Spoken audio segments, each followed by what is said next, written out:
Hello, it's Jeff and Nerd Show, and today we're taking a look at The Iron Lung. I'm going to watch the trailer and I'll talk about the movie. Here we go. Boom. I see that question in your eyes.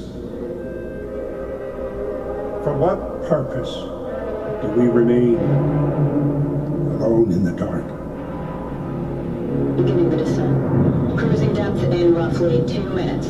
Stand by. I ask myself that very same question. I'm seeing some voltage irregularities on the instrument, so keep an eye out for sparks or flames or anything like that. Why would there be flames? You did test this thing, right? This is the test. Closing porthole shielding. Where's the reason for this quiet rapture? Too few to rebuild, too many to feed. You're the first one down. All we have are surface scans, that's why you're there. Well, one of the reasons.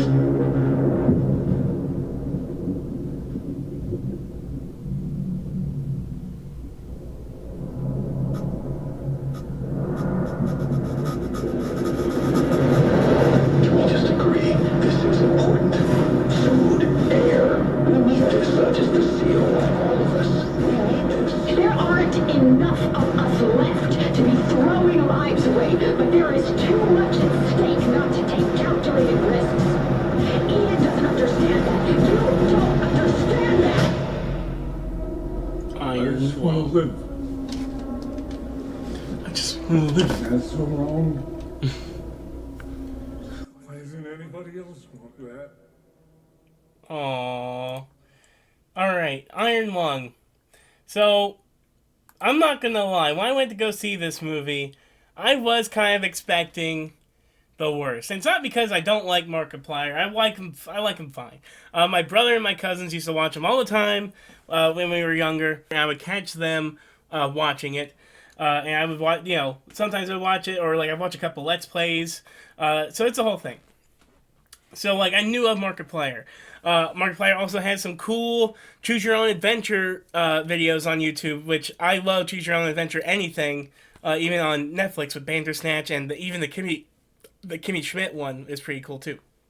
But, yeah.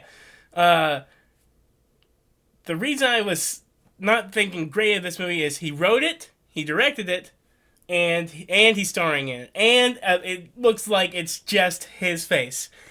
That's what I thought going into the movie. And even though those aren't necessarily bad things, it's not easy. Like, being a writer-director is hard enough. Being an actor, writer, or director is hard enough. Trying to do any of those things all at once is insane. Ask Ben Affleck. Ask any other actor-director. Maybe Jon Favreau, maybe. All these other guys. But yeah. So I was not confident that this movie was going to be any good. Has anybody seen the movie Buried with Ryan Reynolds? It's him in a coffin the entire movie. And that's a good movie, but that's only like an hour and a half or hour 45 minutes. This is 2 hours and a couple dollars worth of movie. And I'm like, man, this is like, this is potentially going to be really bad. And I will say this, it's not bad. Is it great? I wouldn't say it's like the best thing ever, but I will say, I wasn't bored. No, yeah, I would say I wasn't bored once. I was confused a couple times, and maybe that's just because I didn't play the game. But I also like that, even though I haven't played the game, I think I got enough of the plot and the story and the character and what's going on to where, I got it. I think I was emotionally invested somewhat. Although there was still, I wanted it to be. I thought it was 20 minutes too long, and I wanted it to be 10% more crazy at the end. It got a little crazy. I just wanted like a little more crazy. But besides that, it was an enjoyable movie. It was like I don't know if I would watch it again because it's not necessarily like an upbeat, lighthearted, fun movie. But as for a directorial debut, feature film from not even a movie YouTuber, but like a game YouTuber who wanted to make a movie. That's pretty cool. Pretty impressive. It's impressive, and you can't say it's not impressive. Now, I will say, another thing that led me to think it was not going to be great is because I would watch Edge of Sleep. And I think Edge of Sleep, some of the fears I had that were coming into Iron Lung, were very much present in his show Edge of Sleep, which I guess was on Amazon, but I watch it on Tubi for free.